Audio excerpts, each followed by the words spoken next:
Hey, Washington Commanders fan, get ready, because what I'm going to tell you today about our quarterback, Jayden Daniels, will leave you astounded and questioning everything you thought you knew about the future of our team.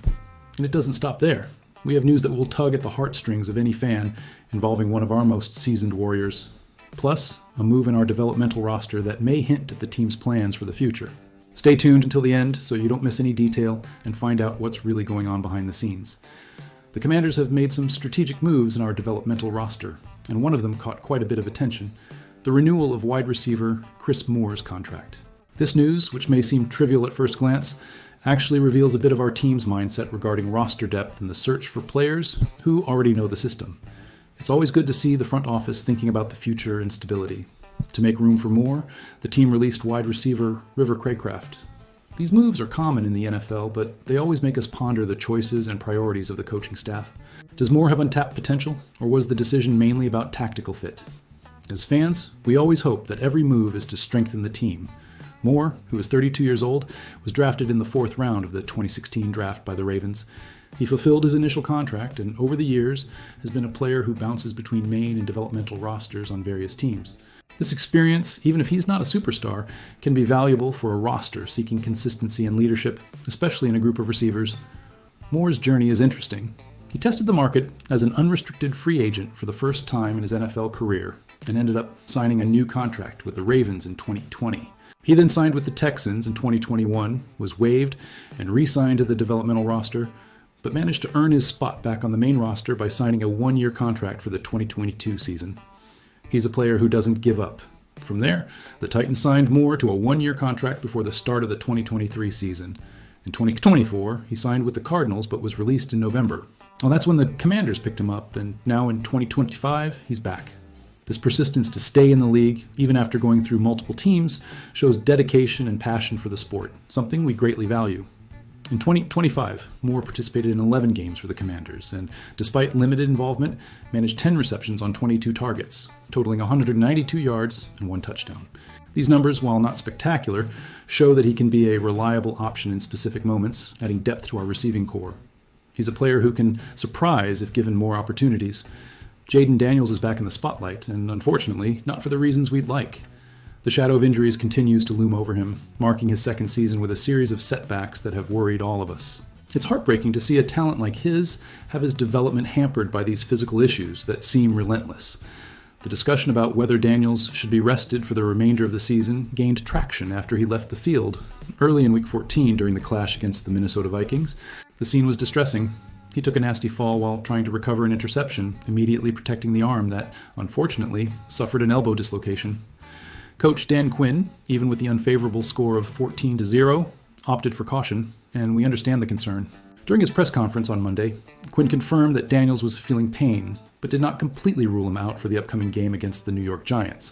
However, outside the franchise, the belief that this insistence on keeping him on the field may bring more harm than benefits is growing. And honestly, as fans, we find ourselves torn between the desire to see him play and the concern for his long-term health. And who endorsed this concern was none other than Adam Schefter from ESPN during his participation in the Pat McAfee show.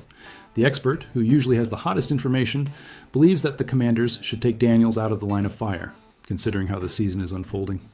He is not alone in this opinion, and many of us fans are also wondering if it would be the best decision. Schefter was very direct in his words, and they echo the sentiment of many of us. For me, it's an easy decision. We appreciate how much you want to play, but we're going to keep you on the bench. We're out of the playoffs.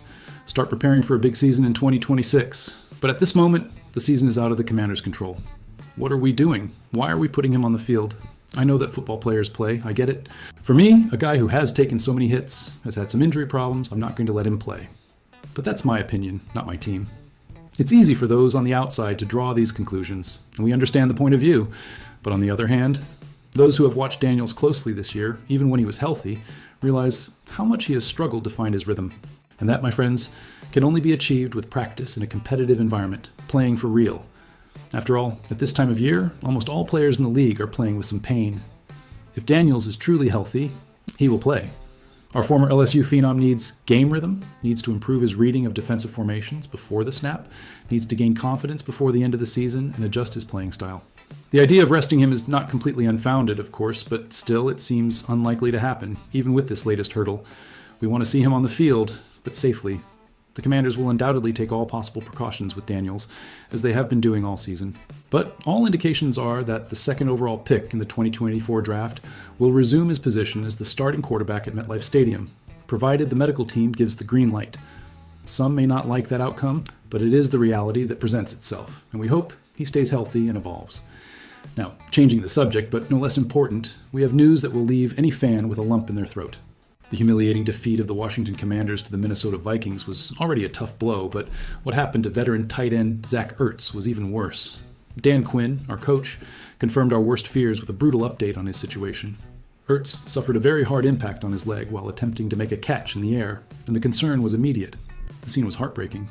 Teammates rushed to console him as he was leaving the field at US Bank Stadium on a stretcher, visibly emotional. He meant a lot to the organization, both on and off the field, so his sudden departure was a moment of deep sadness for everyone. Quinn, as usual, did not rush to announce anything until more tests were conducted. Unfortunately, the results came in on Monday and confirmed what we feared the most. Ertz had suffered a torn anterior cruciate ligament and is out for the season. It's a devastating blow for the player and the team, which loses a leader and a key talent at a crucial moment. The coach made a point to highlight how revered Ertz is in the locker room. He propelled his career in Washington, becoming one of Jayden Daniels' most reliable targets during his meteoric rise to stardom as a rookie. The three-time Pro Bowl selection became an exceptional leader and mentor behind the scenes, in addition to being a strong presence in the community. It's a loss that extends far beyond the field. Dan Quinn confirmed that Zach Ertz suffered a torn anterior cruciate ligament, describing the news as difficult and emphasizing how much he meant to our team, both on and off the field. This injury raises a cruel question. Is this the end of Ertz's illustrious career in the NFL? A career that, for many, could one day lead him to the Hall of Fame? Although ACL tears are not as severe as they once were, thanks to advancements in modern health and rehabilitation practices, Ertz still faces a long road back. He recently turned 35, which could prolong the recovery process. The league is extremely unforgiving, so there is a possibility that the Stanford alum could be completely sidelined unless he returns much earlier than expected. Ertz owes absolutely nothing to the Commanders or the NFL. He gave everything he had, earned a lot of money, and his status as one of the best receiving tight ends of the modern era is more than assured. He's already ahead of Shannon Sharpe on the all-time receptions list for players at his position. Even if he doesn't climb any higher in the rankings, it would still be a monumental achievement, and we can only be grateful for everything he has done. The Commanders need to start planning for the future without him. Ben Sinnott needs an extended chance as the starting tight end in Washington's final 4 games. If he cannot establish himself, it will be crucial to find a free agent or a draft prospect who can fill the gap. Otherwise, Ertz's inevitable departure at the end of his contract will be deeply felt, and we do not want to see this position left vulnerable. We, Commanders fans, certainly wish all the best for Ertz in his recovery. And last season's miraculous run to the NFC Final would not have been possible without him. He's a true warrior, and his absence will be felt. So, fan, in light of all this news, with the movements in the developmental roster, Jayden Daniels' delicate situation, and Zach Ertz's devastating injury, which of these events do you believe will have the greatest impact on the performance of the Commanders in the coming weeks, and more importantly, on the team's planning for next season?